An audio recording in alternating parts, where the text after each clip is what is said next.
matam amada manipur semnabagi mang amaga loinana tungi manipur amagi manglanda tumba chaba khangdana rajnitiki platform da ganatantra ki sanarol da bharat dasagi matakta manipur na ijat leina sason tawni manipur ki matik khangani hana songthokiba nufa ama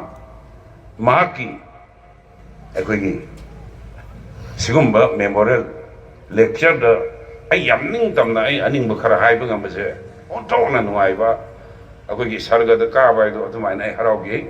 aikoi ngasidi anauba firep anauba wasak anauba wakalol anauba mieng amasang anauba pandam ga loinana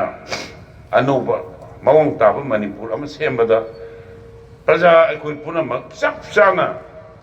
thaudang lobagi thauna pangal punsi aikoi punam da piba hoisno haidana isor koram jabga loinana